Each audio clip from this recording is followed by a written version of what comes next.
शासकीय आश्रमशाळा दोधेश्वर येथे तालुकास्तरीय क्रीडा स्पर्धांचे आयोजन दिनांक 12 सप्टेंबर रोजी बागलाण तालुक्यातील शासकीय माध्यमिक आश्रमशाळा दोधेश्वर येथे तालुकास्तरीय क्रीडा स्पर्धांचे आयोजन करण्यात आले। या तालुकास्तरीय क्रीडा स्पर्धांचे उद्घाटन मोठ्या उत्साहात करण्यात आले। आदिवासी विकास विभाग दरवर्षी क्रीडा स्पर्धांचे आयोजन करत असताना सन 2024-25 तालुकास्तरीय क्रीडा स्पर्धांचे यजमानपद दोधेश्वर आश्रमशाळेला मिळाले होते। कार्यक्रमाच्या उद्घाटन प्रसंगी कळवण प्रकल्प येथील विस्तार अधिकारी आर तोरणे तसेच क्रीडा संचालक प्रमुख पाहुणे म्हणून उपस्थित होते। या कार्यक्रमाचे अध्यक्षस्थान कोळीपाडा गावातील प्रथम नागरिक सरपंच जयश्रीताई देवकर यांनी भूषवले। दोधेश्वर आश्रमशाळेचे मुख्याध्यापक आर कापडनीस यांनी क्रीडा उपसंचालक म्हणून कार्यभार सांभाळला।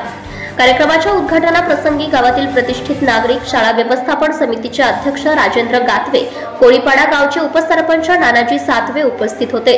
तालुकास्तरीय क्रीडा स्पर्धेसाठी बागलाण तालुक्यातील 10 शासकीय आश्रमशाळा व 8 अनुदानित आश्रमशाळांनी विविध खेळ प्रकारांमध्ये आपला सहभाग नोंदवला।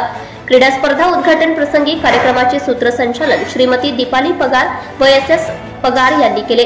कार्यक्रमाच्या यशस्वीतेसाठी अनिल देसले, DH पवार, जाधव, MS भामरे, पवार अधीक्षक, इंदुबाई देसले, ज्योत्सना देवरे, सोनाली गायकवाड, वैशाली देवरे, चंद्रकला मोरे, सुषमा देवरे, बांगरसर यांचे सहकार्य लाभले।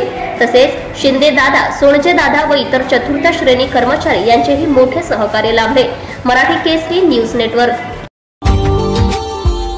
Subscribe now and press the bell icon. Never miss an update.